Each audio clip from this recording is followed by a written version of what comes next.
और इसमें पार्टी की बात नहीं जाता। आरक्षण तो भारतीय जनता पार्टी ने दिया। जो पहला आरक्षण था वो तो वाकई चौधरी देवीलाल ने दिया था, गुरनाम सिंह आयोग बना था हरियाणा में। उसके बाद राजस्थान हो, उत्तर प्रदेश हो, अब जम्मू कश्मीर में, सब जगह जो आरक्षण जो हुआ है वो भारतीय जनता पार्टी की सरकार में हुआ है। तो इसलिए मेरे विचार से ऐसी बात तो कोई होनी नहीं चाहिए पार्टी। लोकसभा चुनाव से पहले एक एक करके मुद्दे यूपी में जोर पकड़ते जा रहे हैं। ऐसा ही एक मुद्दा गरमा रहा है जाट आरक्षण का।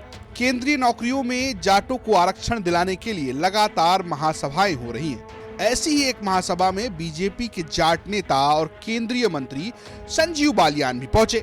जब हमने उनसे पूछा कि क्या बीजेपी जाटों को आरक्षण दिलाएगी, तो उन्होंने घुमाकर जवाब दे दिया।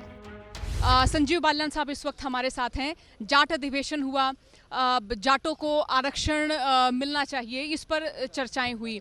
इसको लेकर क्या प्लान आप लोगों का? देखिए, प्लान तो सामाजिक लोग बनाएंगे। मांग तो बहुत पुरानी है, बीच बीच में चलती रही, कभी किसी प्रदेश से कभी किसी प्रदेश से। तो जो भी है तय तो जाट महासभा में जो लोग और आए हैं, बड़े हैं, बुजुर्ग हैं, वो जो लोग तय करेंगे उस हिसाब से आगे चलेंगे। अच्छा, एक सवाल होता है जब इस तरह के आंदोलन होते हैं या जब इस तरह की बात होती है, तो सवाल उन पर होता है जो बीजेपी से जुड़े हुए हैं या जो सत्तारूढ़ दलों से जुड़े हुए हैं। तो इस पर आपका क्या सोचना रहेगा? और सीधे तौर पे ये होता है वो इस्तीफा क्यों नहीं देते, वो मनवाते क्यों नहीं सरकार को? वो तो चौधरी वीरेंद्र सिंह ने बता दिया इस्तीफे वाली बात, तो रिजक राम जी वाली कि इस्तीफे के 4 महीने बाद क्या हुआ था।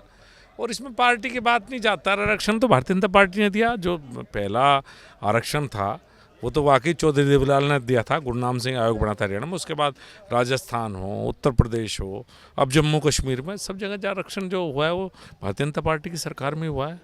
तो इसलिए मेरे विचार से ऐसी बात तो कोई होनी नहीं चाहिए पार्टी। तो जब इस तरह का मसला आता है तो राजनीतिक तौर पे ये भी कहा जाता है कि जो है खास तौर पर जाट वर्ग या खास तौर पर जो किसान वर्ग है उसके लिए बीजेपी ने कुछ नहीं किया।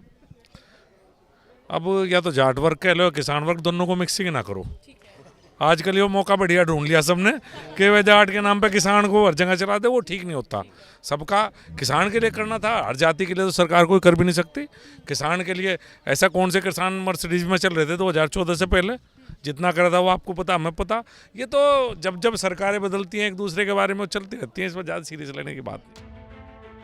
मुजफ्फरनगर से बीजेपी सांसद संजीव बालियान लगातार जाट मुद्दों को लेकर राजनीति कर रहे हैं। वैसे आपको बता दें कि यूपी में जाट ओबीसी कोटे का आरक्षण लेते हैं, लेकिन केंद्रीय नौकरी में उन्हें सामान्य कैटेगरी में रखा गया है। ऐसे में ये मांग लगातार गर्म होती रही है कि केंद्रीय नौकरियों में भी उन्हें आरक्षण दिया जाए। 2022 के विधानसभा चुनाव से पहले भी जब गृह मंत्री अमित शाह ने जाट नेताओं की मीटिंग बुलाई थी, तब संजीव बालियान ने कहा था कि गृह मंत्री के सामने जाट आरक्षण की बात रखी गई है। अब लोकसभा चुनाव से पहले जाट आरक्षण का मुद्दा तेज हो गया है। एक और मजबूत हो रही आरएलडी और जयंत चौधरी के बीच बीजेपी के सामने जाट वोट बचाने की चुनौती है, क्योंकि जाट बाहुल पश्चिमी यूपी के अलावा 12 लोकसभा सीटों को जाट सीधे सीधे प्रभावित करते हैं। ऐसे में चुनाव से पहले बीजेपी इससे निपटने की कोशिश करेगी। ब्यूरो रिपोर्ट, यूपी तक।